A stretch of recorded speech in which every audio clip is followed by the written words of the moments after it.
chaves de casa, eu perco o freio. Estou em milhares de carros, eu estou ao meio.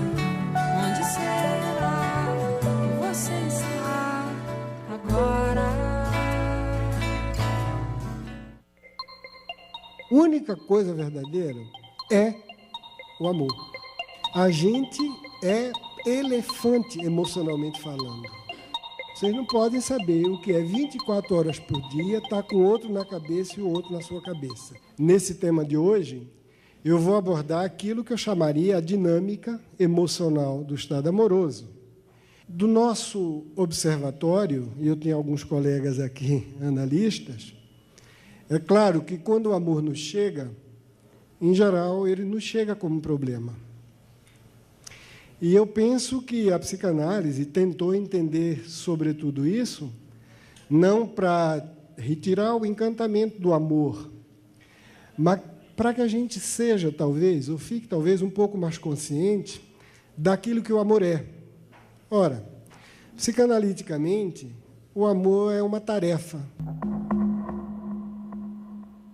A gente, em psicanálise, fala, por exemplo, do trabalho do sonho. O sonho não tem nada de espontâneo.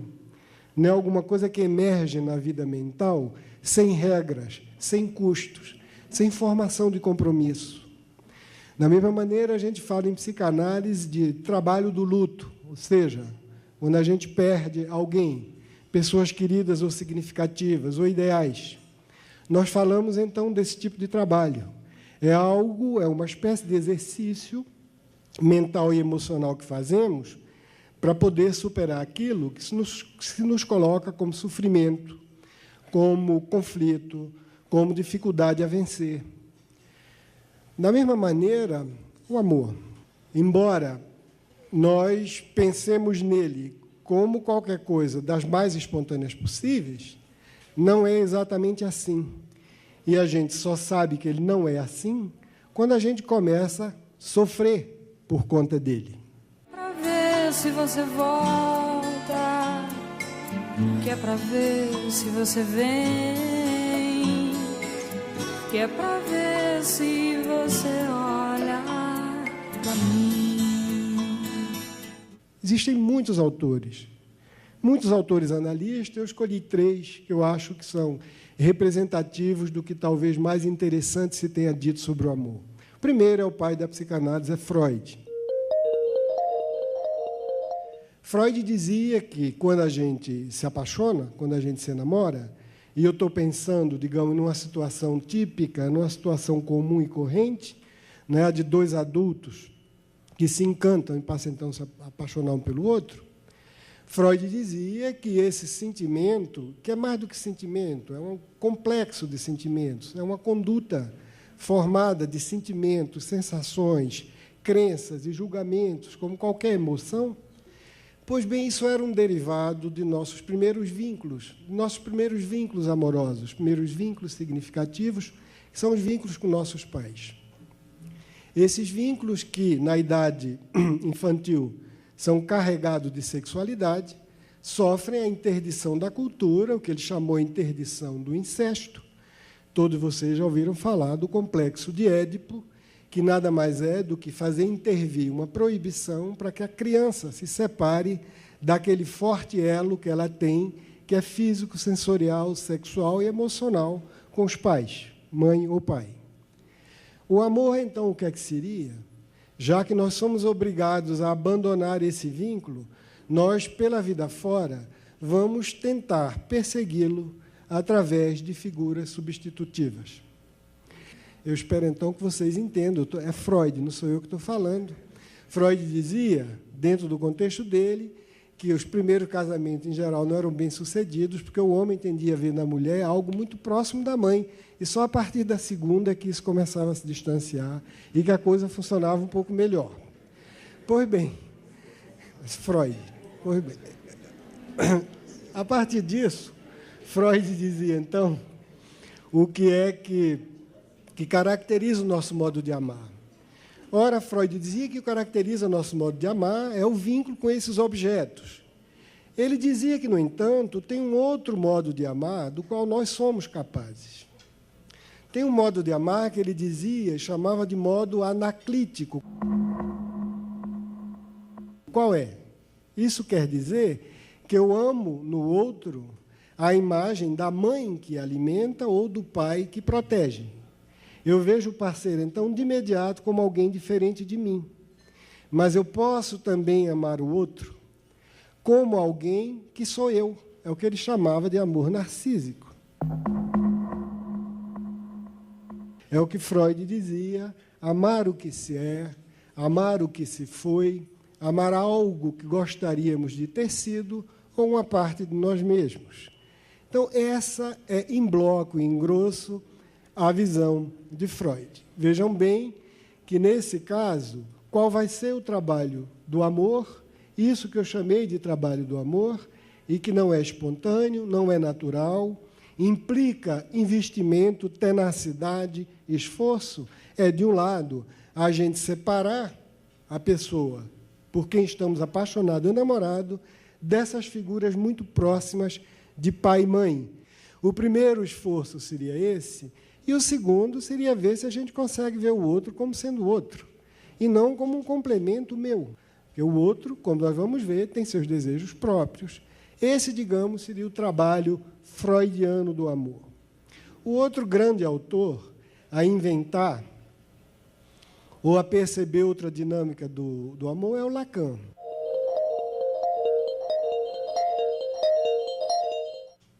Lacan dizia, e ele operava uma espécie de dissociação entre desejar e amar. Nós desejamos com o nosso equipamento corporal e sexual.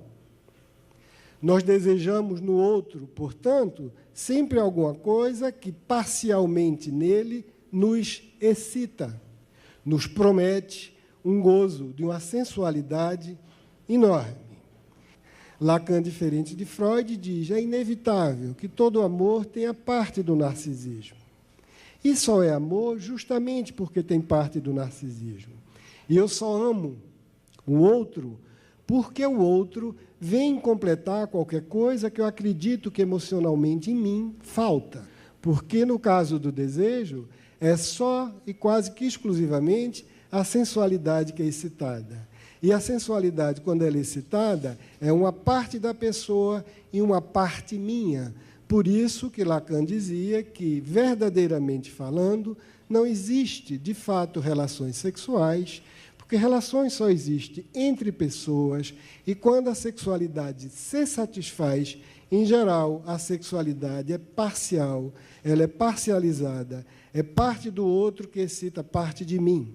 Ora, o que acontece no apaixonamento e no amor é que, normalmente, qual vai ser o trabalho? O trabalho vai ser encaixar essas duas demandas, fazer com que uma se superponha à outra, fazer com que esse desejo de amor não faça perder a sensualidade e fazer com que a sensualidade quase que exclua o amor. Você pode ter uma atração sensual enorme por uma pessoa e tratá-la como se ela, de fato, fosse nada para você emocionalmente. Ela em nada lhe completa, ela só lhe excita. Ou, ao contrário, a gente pode amar muito uma pessoa e ela não nos despertar desejo. Ou seja, ela é alguém que a gente quer, que a gente admira, que quer ter próximo, por característica quaisquer que seja. Pois bem, o outro autor seria o Balint, o Michael, ou Michael, como se queira, porque ele era um húngaro que migrou para a Inglaterra. Balint. Para o Balint, a coisa se coloca em outro ângulo, ou ele vê isso de outra perspectiva. Ele acredita que, como crianças, como filhotes, né, humano, nós temos duas dimensões que nos são dadas de imediato. Uma dimensão é o que ele chama de dimensão do apego.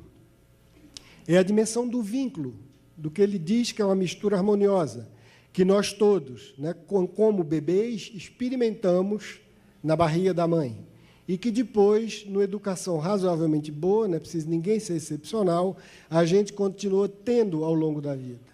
Isso que ele chama de mistura harmoniosa ou amor primário, ele diz que é o puro desejo de ser um com o outro, de ser um com o ambiente.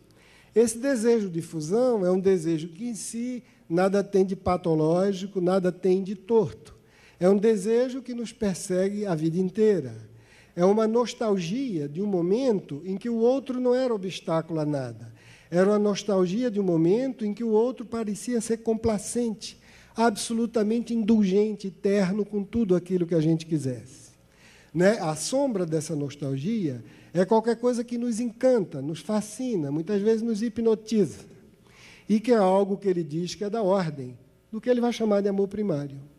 A esse amor primário, depois, vem se juntar outros componentes do desenvolvimento infantil, entre eles a sexualidade, com essas características freudianas ou lacanianas, e, finalmente, as características narcísicas, que é o apreço ou a paixão que nós temos por nós próprios. Essa paixão que a gente tem também é qualquer coisa de inelutável, ineliminável. Nós não podemos contornar nosso narcisismo. Narcisismo não é um defeito, narcisismo não é uma doença. Narcisismo é a cola, é o cimento que faz com que a gente se perceba como sendo único, como tendo uma história, como tendo uma cara, um perfil inconfundível. É aquilo que faz com que a gente tenha apreço por nós próprios. Em suma, de maneira bastante aproximada, eu diria que narcisismo em psicanálise é o que a gente chama de autoestima no vocabulário corrente. E, ao longo da vida, cada um vai tendo perfil, cada um vai tendo a tarefa de desenvolver sua própria arquitetura, de se conduzir de tal maneira que ninguém vai se confundir, cada vez mais desenvolver suas potencialidades para a sociabilidade, para a realização profissional de qualquer ordem, artística, científica, para o desenvolvimento da espiritualidade. Quanto mais nós vamos nos desenvolvendo, mais diferente nós vamos ficando. Ora, quanto mais diferente nós vamos ficando, e é isso que nos faz feliz conosco, mais a nostalgia de que o outro seja apenas um meio indiferenciado de satisfazer meus desejos, ela vai existindo. Quando nós somos muito próximos, no auge da paixão e do êxtase, nós cedemos facilmente. Tudo que nos caracteriza, nós deixamos de lado, a fim de compartilhar só aquilo que nos une. Infelizmente, ninguém pode viver dessa maneira. Freud dizia que esse estado, se prolonga, ele se torna paranoia. Ele se torna um inferno.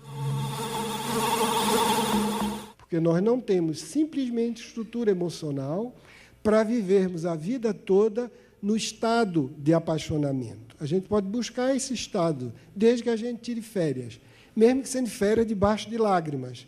E a gente sempre se queixa, mas bendita lágrima, porque se aquele apaixonamento persistisse, vocês não podem saber o que é 24 horas por dia, estar com outro na cabeça e o outro na sua cabeça. Quer telefonar todo dia, quer mandar bilhete. Qualquer música lembra. O amigo do amigo do amigo, aquilo ali já é. Ou então a desconfiança. Faz 2 minutos que não telefonou. O que será que aconteceu? Não, agora que eu lembrei, que ele disse que durante 2 minutos ia respirar. Eu tinha esquecido. Entende? Imaginem o que é que seria exatamente você viver isso sua vida toda. Nós, psiquiatras, nós conhecemos isso. Isso é uma das patologias mais terríveis, mais esgotantes, mais exaustivas e angustiantes que a gente conhece. Eu estou chamando a atenção de vocês para 2 coisas. A primeira é que, normalmente, sobretudo hoje em dia, vou abordar isso um pouco depois, no outro bloco, as pessoas tendem a se culpabilizar muito quando a relação amorosa não dá certo. A primeira pergunta que vem é o que é que em mim não deu certo. Porque, em geral, raramente são os 2 que querem deixar. Em geral, pela própria dinâmica da vida, o desejo de um está numa outra sintonia que do outro, é um que não quer. O outro gostaria de continuar. Quem gostaria de continuar, ou então mesmo quem deixa o tempo inteiro, a tendência é dizer que o que é que em mim não funciona, o que foi que me aconteceu, por que é que eu sou incapaz de amar, por que é que eu sou incapaz de reter a atenção do parceiro, por que na minha vida não dá certo, porque, não obstante todo o meu empenho parece que eu sou invisível, ninguém olha para mim, depois da segunda, terceira, quarta relação, eu já estou desesperado ou barra desesperada, né, um ou outro, entende? Essas coisas parecem que não vêm, que não existe, né? E isso faz com que as pessoas muitas vezes se precipitem num nível de angústia absolutamente descomunal, que infelicita mesmo. Ora, o que eu gostaria de dizer é que não é exatamente assim. As pessoas tendem a confundir relação amorosa com união conjugal. E o que acontece é que o casamento, antes, nunca quis depender de amor para se estabilizar. A família é o esteio da sociedade. Como é que diabo eu vou confiar em amor? Amor é uma coisa flutuante, que vai hoje, vem amanhã, não é mais. Então, de jeito nenhum, isso aqui é um vício. Deixa para lá, a gente deve excluir isso. Então, quem quiser amar, que vai amar para lá, mas não venha prejudicar a família. Todo o século XVIII sempre fez isso. Quando você chegou no século XIX, você teve o auge do romantismo. Todo mundo sabe, né? É a ópera, é a canção romântica, está entendendo? O romantismo literário, filosófico, musical. Né? Todo o nosso gosto sentimental, o século XIX fez. Esse século disse, não, nada disso, isso é uma coisa infeliz, imagina que coisa falsa, coisa pouco autêntica. Entende? Isso não é verdadeiro. A única coisa verdadeira é o amor. A gente só deve estar junto enquanto ama. Quando para de amar, deixa para lá. Isso aí se torna hipocrisia, falsidade, isso é mentiroso, isso é aparência. Nós acreditamos com isso e a geração dos anos 60, então não se fala, é a minha. Resolveu levar isso a sério. Era questão de vida ou morte. Ou é ou não é outra coisa. E o resultado é que a gente criou um problema. A gente criou uma necessidade de liberdade muito grande. E a gente criou uma necessidade de segurança. Um outro lado, a necessidade de deleite, de fruição da vida sentimental. E nós estamos vivendo, de fato, um momento da vida em que isso é um impasse. Não é porque A, B, C e D é incapaz de amar, é porque a gente criou regra de satisfação que alguma coisa está batendo na outra. A gente adora os filhos, gosta da casa, gosta da família, entende? Gosta de chegar, de tomar banho, de ter o familiar, de estar tudo prontinho, tudo arrumado. Isso com o homem, então, as queixas são tremendas, porque as mulheres dizem isso o tempo inteiro. Não gosta de mim, gosta da casa. Não gosta de mim, gosta do equipamento, filhos inclusive. Entende? Porque chega, está muito confortável, comidinha, roupinha, se qualquer coisa, olha o meu botão, né? Saiu, mas incapaz de chegar, sentar, conversar, pôr uma taça de vinho, pôr uma flor, dizer, vamos sair, entende? Vamos falar da nossa relação. E o que eu quero dizer, em suma, quando a gente fala sobre isso, é que não é pela culpa individual de ninguém. O Winnicott, que é um dos autores que eu mais gosto, diz uma coisa, que é psicanalista. Ele diz uma coisa muito séria que eu acredito. Ele diz o seguinte: nós somos uma espécie que sobreviveu. Uma espécie sobreviveu foi uma espécie que dotou os indivíduos dessa espécie de mecanismos de adaptação e de interação razoavelmente bons. Se não fosse isso, essa espécie tinha ido para o beleléu, em bom português. Já tinha descido ralo abaixo. Todos nós somos, em média, razoavelmente habilitados a fazer tudo isso que a gente inventa, e amar é uma dessas coisas. Então, achar que a gente é muito incompetente e que o fulano do lado é mais competente é uma das coisas que mais nos faz sofrer. É uma das coisas que mais inviabiliza a solução para as nossas vidas. E tem nessa nova geração, de 10 anos, de 15 anos para cá, o que eles estão reinventando de novo, que você só mencionou e não falou muito? E tem muita coisa, mas olha, eu estava falando no que diz respeito à música, né? Sobretudo, ou cultura romântica. Né? Você teve uma decadência da poesia sentimental, por exemplo. Em música é perceptível que só essa geração começa a abandonar, digamos, aquilo que caracterizou a música romântica, que era uma ênfase enorme na melodia. Eu devo ter colegas músicos aqui, me desmintam se eu estiver negando um pouco. Né? Melodia que, em geral, é sentimental. O exemplo máximo da música do século XIX, que deu toda herança para a gente, é Chopin ao piano.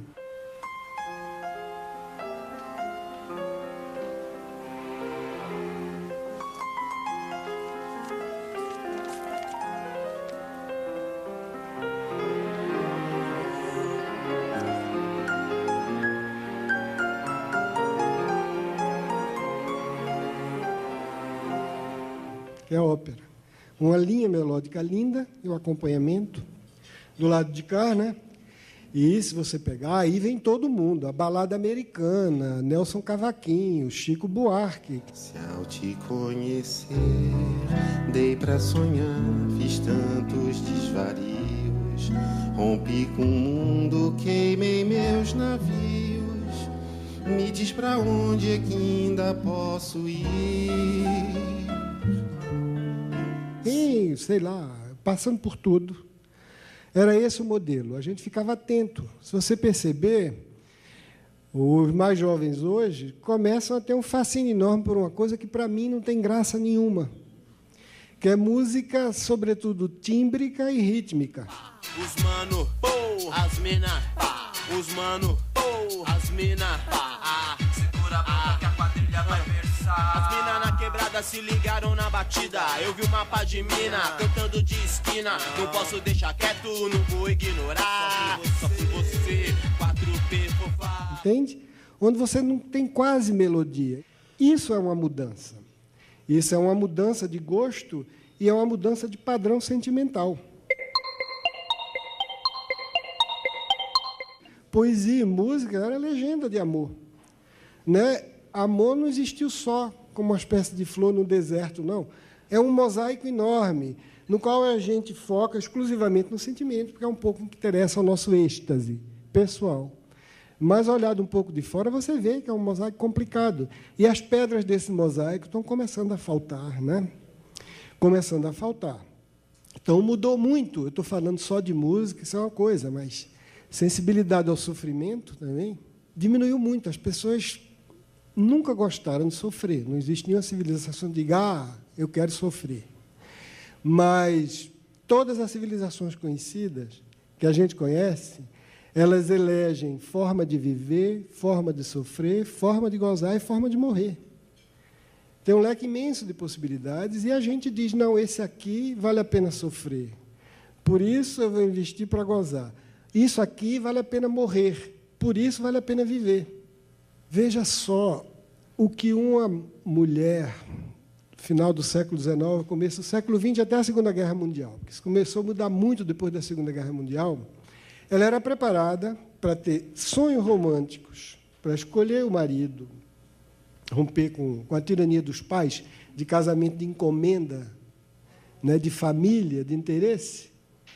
E aí ela casava. E, ao casar, ela sabia que ela ia cuidar daquele homem, cuidar dos filhos, renunciar aos sonhos românticos e fazer o quê? Sublimá-los na filha que fosse nascer. Ele tinha liberdade libidinal, porque a cultura era patriarcal. Ele tinha mulher em casa e amante. Sexualmente, pelo menos, ele se satisfazia. Em geral, isso era aceito. Hoje em dia é uma coisa mais ou menos aceita, com mais ou menos complicação, com mais dificuldade, porque o Estatuto da Mulher mudou, ainda existe, mas de uma maneira completamente diferente. A negociação é diversa, né? É diversa. Antes não, eram duas famílias mesmo. E qual era o benefício que ela tinha? Ela tinha o benefício, por exemplo, de dizer, está aí, ela é uma grande senhora, ela é uma grande mãe, é uma pessoa impecável. A moralidade e o caráter dessa mulher, que sofreu tudo isso, e ainda assim está feliz, está investindo nos filhos, preparando a festa de debutante das filhas, depois vai criar dos netos, está aí a recompensa que toda a sociedade dava àquela criatura. O sofrimento dela, ela dizia, não foi em vão. Eu sou alguém respeitado e amado pelos outros. Esse modo de sofrer, ninguém quer mais hoje em dia. As pessoas não querem, é impossível. E quando eu digo não querem, é porque a sociabilidade de uma garota, de uma jovem, hoje em dia é absolutamente incompatível com isso. Hoje em dia o padrão de sofrimento mudou, mas também não mudou por acaso. Por quê? Peguem uma moça hoje em dia e digam o seguinte, bom, eu vou agora casar, ser fiel ao meu esposo.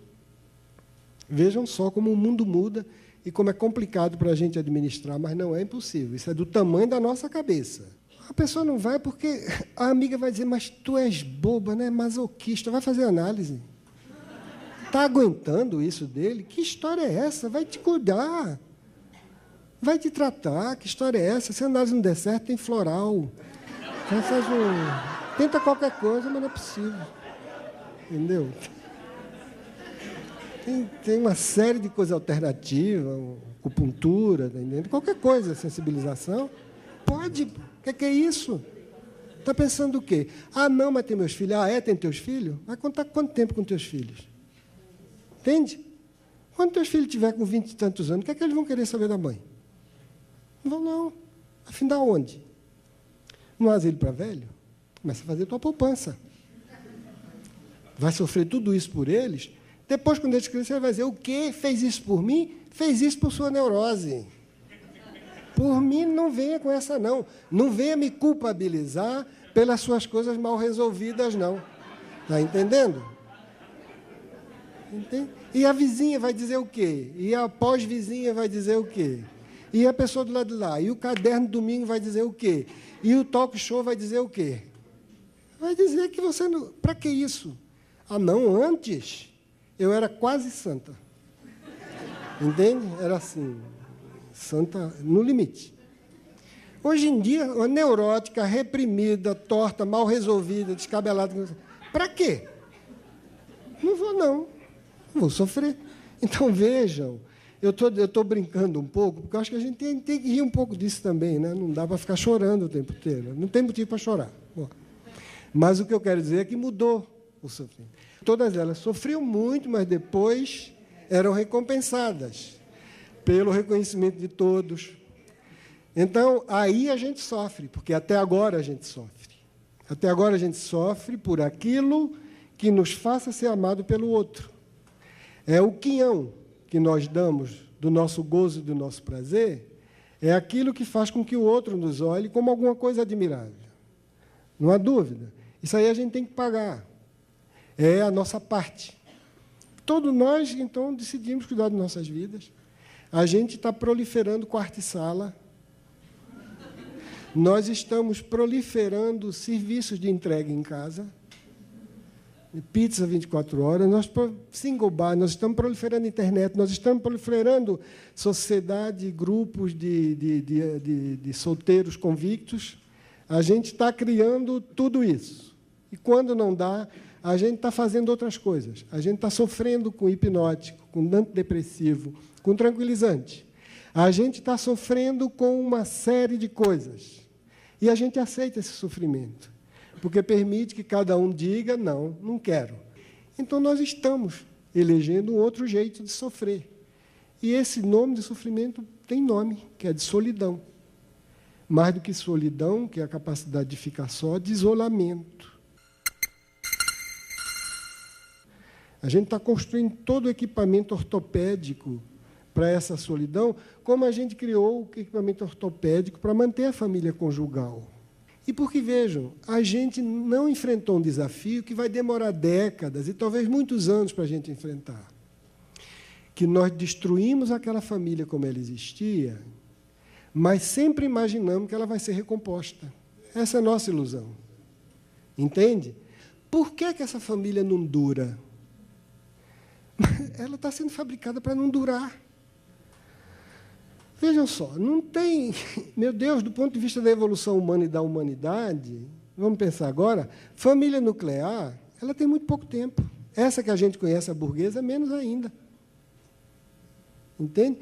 Nunca ninguém disse que foi a melhor maneira de educar a criança. Mas é evidente que, para a gente, é impossível. E aí eu sou capaz de falar, não só da minha geração, que está lá no Parque dos Dinossauros, mas mesmo para as jovens, ainda é qualquer coisa que a gente não tem equipamento cultural para substituir.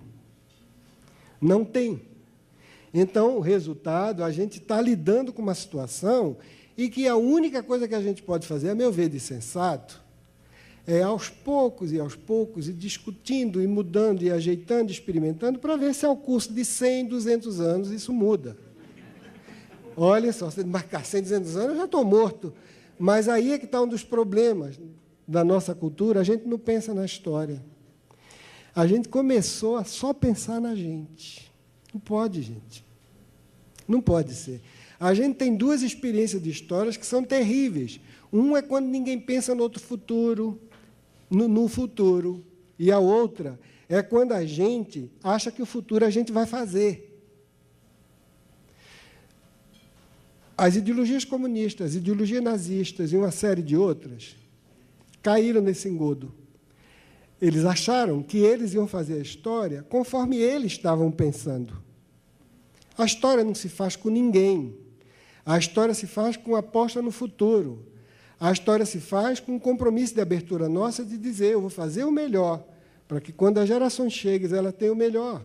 Agora, o que vai ser dessa minha intenção vai depender do meu par, vai depender do meu parceiro, do outro ser humano dizer. Se eu quiser apressar isso, eu vou cair em tirania, em totalitarismo, em brutalidade, em violência. Se eu quiser agora dizer, vou arrancar pai de filho, e você tem experiência dessas, feitas, inclusive, e não foram experiências brutais. Não foram experiências como essa, experiência totalitária. E que você acaba percebendo que não é assim. Aos poucos, as pessoas se recompõem de uma maneira em que elas possam ter esse tipo de segurança que só família, por enquanto, no mundo que a gente conhece, dá. Não tem outra coisa. Então, essa instituição, vejam só, ela está sendo minada por um lado, mas ela é absolutamente necessária por outro. Onde é que você encontra preocupação, carinho, doação, devoção, sentido de compromisso, pertencimento, confiança? É na família. Então, ao mesmo tempo, a gente não conseguiu sequer expandir essa família para o próximo casamento, né? Aos poucos, eu acredito sinceramente que esses novos cônjuges, dos antigos cônjuges, eles vão começar a conviver de outra maneira. Agora, veja, se eles forem começar a conviver de outra maneira, alguma coisa no sentimento do romantismo vai mudar. E depois, antigamente, você tranquilamente dizia, bom, eu quero ser como meu pai. Por quê? Porque era um homem íntegro, honesto, probo. Eu quero ser como minha mãe, que é uma pessoa leal, fiel, carinhosa. Ninguém vai dizer mais isso. Vocês não vão ouvir mais ninguém dizer mais isso. Mas, olha, sem figura de autoridade, você não tem tradição. Sem tradição, você não tem passado. E uma cultura sem passado é coveira de si mesmo. A instituição do casamento, ela complica muito. Mas as pessoas entram no casamento com sonho romântico. Você pega as revistas femininas, tem uma coisa impressionante. Né? Então, como é que você vê essa coisa? De um lado, o mundo da instituição, o mundo da lei, não é que vai contra o desejo e o amor. Mas e os sonhos do amor romântico continuando como estavam há 30, 40 anos atrás? Pois é. Não, mas eu acho que esse é o conflito, né? A dilaceração atual. Eu acho que eu não vejo, raramente, as pessoas do meu convívio, mesmo mais jovens, podem renunciar a isso. Digamos, é uma pauta sentimental que ela só vai ser mudada quando a gente mudar a agenda cultural. Não vai ser hoje. Não vai ser de hoje para ontem.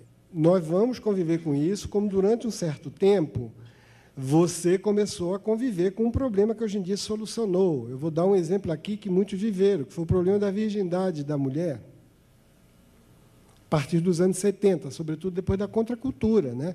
As pessoas da geração anterior, e mesmo as pessoas que viviam ali, eles viveram com esse problema durante muito tempo. Conheço muitos amigos meus em que a gente ia para bar, tomava cerveja, e ficava todo mundo pensando, mas será que eu tenho relação ou não?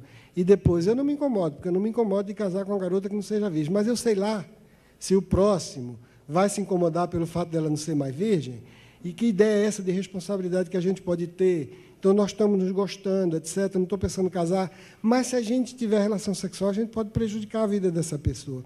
Eu não estou inventando, isso foi diálogo real. Eu escutei isso dezenas de vezes. A gente tinha um livro debaixo do braço, muitas vezes era livro de autor marxista, ou então daquele Timothy Leary, né? Turn on, né? Tune off, não sei o que lá, e drop it, quer dizer, desligue, se sintonize e deixa cair. Todo mundo da geração Paysandu era com um livro debaixo do braço e discutindo essas coisas, né? Se tinha ou não relação sexual, enquanto isso os pais das garotas arrancando o cabelo, e as meninas também, está entendendo? Não, porque tem relação sexual, sem amor, só com amor, não pode, não sei o que lá. Isso, gente, passou uns 10 anos, 15 anos. Não foi menos do que isso.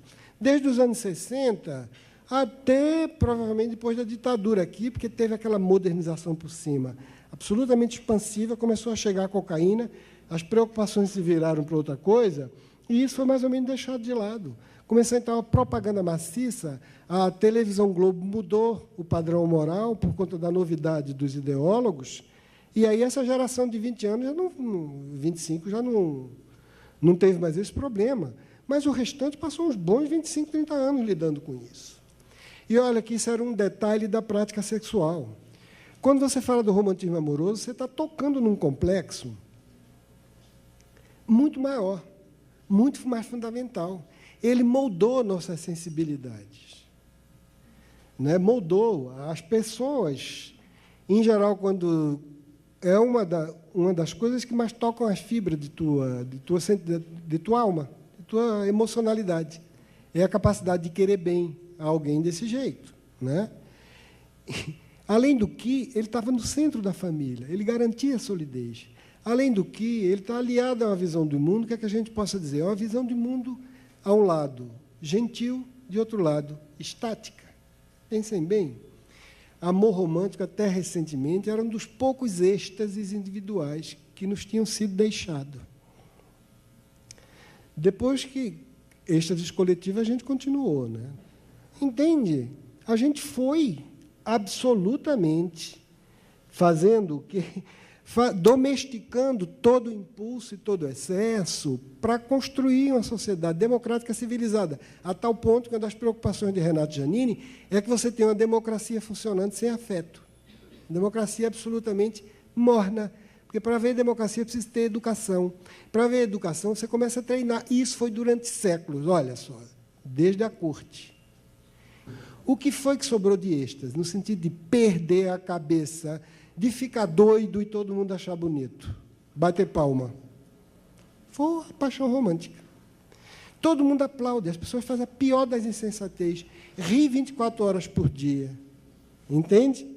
Fica sem sono, emagrece, larga compromisso, e o vizinho e a prima, mas claro, todo mundo aplaude, é uma situação de êxtase.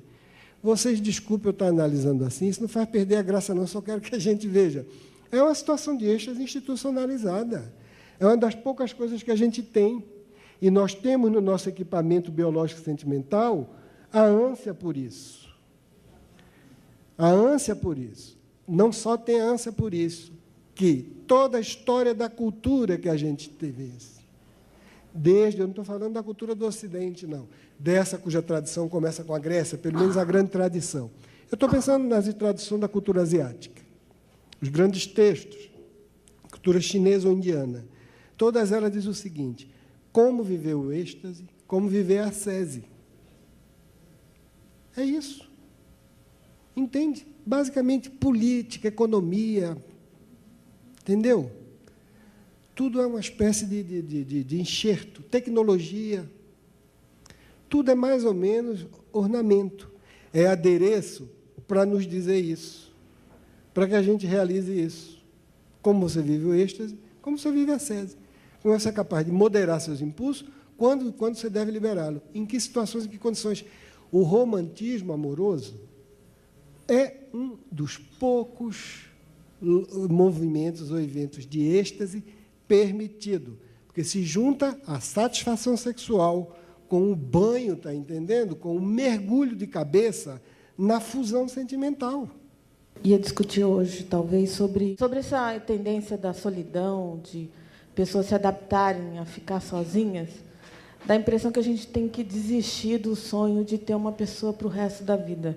Um grande amor que possa conviver com você e curtir a velhice. Porque eu, particularmente, eu morro de medo de ficar velha. Então, ficar velha e sozinha. Hoje eu fico bem sozinha. Eu tenho medo de ficar velha sozinha. Então, eu queria achar um velho que me tolerasse, me aguentasse, me dividisse minhas angústias da velhice. Então, será que a gente vai ter que ficar sozinho pro resto da vida e não vai achar ninguém? Não tem jeito. Quanto ao sonho de ficar com uma pessoa, envelhecer, de fato, eu acho que hoje em dia ele é um pouquinho mais difícil, né, de se realizar, mas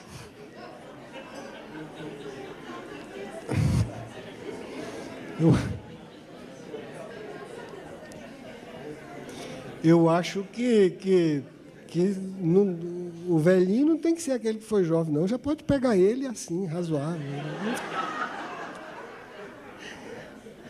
É uma questão de mudança de ângulo, né? Eu acho que muitas vezes a gente ganha muita coisa boa na vida quando, em vez de olhar de um prisma, a gente olha de outro. Eu estou brincando, mas eu acredito que essa necessidade, as pessoas se dão conta agora, depois da chamada farra de liberação, que foi sobretudo a de 68, como é bom ter companhia. Eu volto para os meus autores, para o Balint, por exemplo. Como a gente gosta de ter alguém confiável. Confiança, eu estou dizendo no sentido mais amplo da vida. Toda a nossa tarefa na vida é de tornar o estranho familiar. E nada é mais confortável quando a gente sai do estrangeiro, a gente deixa a forania, a estrangeiridade, para chegar ao familiar. Quando a gente está no familiar, a gente se queixa, mas ai que monótono, ai que tédio, ai que não sei o que lá, entende? A gente acaba dizendo isso, porque é claro que, ao lado do desejo de familiaridade, nós temos o impulso de expansão e de descoberta. Nós somos seres de desafio. Pois bem, essas coisas familiares, a gente só sabe o valor quando perde. E as pessoas estão começando a perceber, né? Que você ter alguém do teu lado, e quando é velhinho, tudo bem, porque aí a vida começa a ter um sentido diferente. A vida começa a ter um sentido de realização, a vida começa a ter um sentido de recapitulação, muitas vezes. A vida começa a ter um sentido muito particular, né? Então, se você não for, você vai acabar refinando. Você refina gosto, apreciação, lembrança, você refina tudo. Quem quer partilhar para você, por exemplo, com você, de certas coisas, só tem graça. O alemão tem um provérbio que é engraçadíssimo. Olha, sofrimento dividido, né, vale pela metade. Alegria dividida vale em dobro. E uma dessas alegrias que a gente tem na vida é de partilhar coisa que a gente sabe que o outro sintoniza. Entende? É um fragmento de lembrança, é um tipo de bebida, é uma música que te evoca, é um livro, está entendendo? É uma passagem da história que você só compartilha. Isso faz parte do que a gente chama de educação sentimental. Você falou da impaciência, mas é que eu vejo uma falta de tolerância, de tolerar a diferença, né, do outro. E de querer essa aproximação seja instantânea, o bem-estar da relação seja instantânea, esse imediatismo, dessa cobrança de que você tem que estar apaixonado o tempo todo. Assim. Mas eu acho que você tem razão, porque eu acho que tem uma diferença entre determinados modelos da cultura que se colocam para você, né? Entre você se apropriar daquilo para achar que você vai ter que reproduzir na vida, ou se apropriar daquilo para poder se servir daquilo como uma espécie de lugar onde você vai projetar seus sentimentos e viver seus sentimentos. Ou seja, cada vez que você fala da mídia, como qualquer produção cultural artística, a gente pode ter em relação a elas o que a gente chama de relação catártica ou relação mimética. Então, por exemplo, um grego nunca imaginou que pudesse sofrer feito as personagens da peça da Grécia.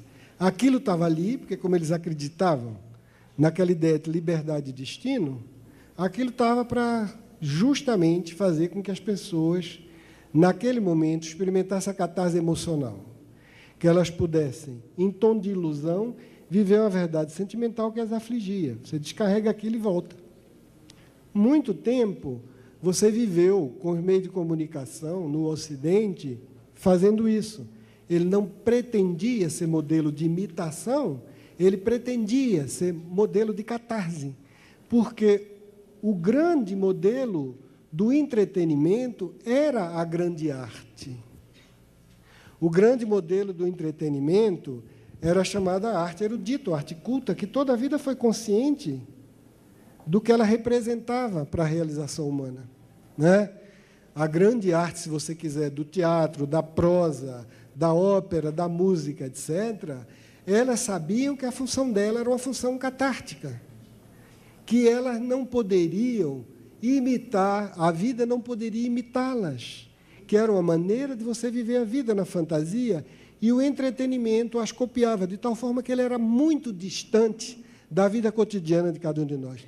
Fosse um filme de faroeste, fosse o bandido, fosse o mocinho, fosse o melodrama inspirado na ópera, etc., etc., aquilo ali era claro. Você fechava a porta do cinema, fechava a porta do teatro, você ia para casa e sabia que a vida era outra. De um tempo para cá, eu acho que a mídia ou a publicidade começou a ter outra pretensão. Ela começou a querer ser formadora de personalidade. Ela começou a querer se apresentar como alguma coisa que quem assiste ela tem que imitar. O romantismo amoroso, no folhetim, ele vencia todos os obstáculos. Agora ele perde para todos os obstáculos. É uma cultura de mimesis, não de catarse. Né? A face catártica, ela se esconde detalhes, está entendendo? E lhe habitua a querer imitar aquilo, porque você acredita que é o padrão mais fácil, no momento em que os pais estão desorientados, em que as figuras de autoridade que nós tínhamos perderam a legitimidade.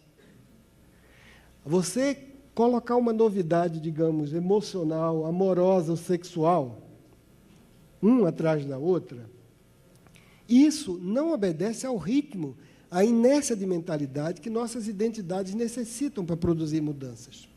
Ora, moda emocional não é moda de roupa. A gente é elefante emocionalmente falando. Para a gente mudar, tá entendendo? É preciso um esforço, é muito guindaste. E não é à toa, porque se a gente mudasse todo dia, a gente estava no hospício, infelizmente. Entende? A gente se forma no início, pô, uma vez que ganha aquela solidez, a gente sai carregando aquela corcunda o resto da vida, muda um pouquinho ali, está entendendo? Isso é que dá o perfil. No momento em que você desfaz isso, e a golpe de martelo culturalmente, você quer que a gente todo dia tenha um novo papel, você está criando uma estabilidade terrível, você está desorientando mesmo. A gente tem que começar a criar pilares. Isso que eu estou chamando de tarefa é essa tarefa concreta. Como é que eu posso reencantar? A tarefa e o cuidado é a gente saber, isso é básico, isso é mais fundamental,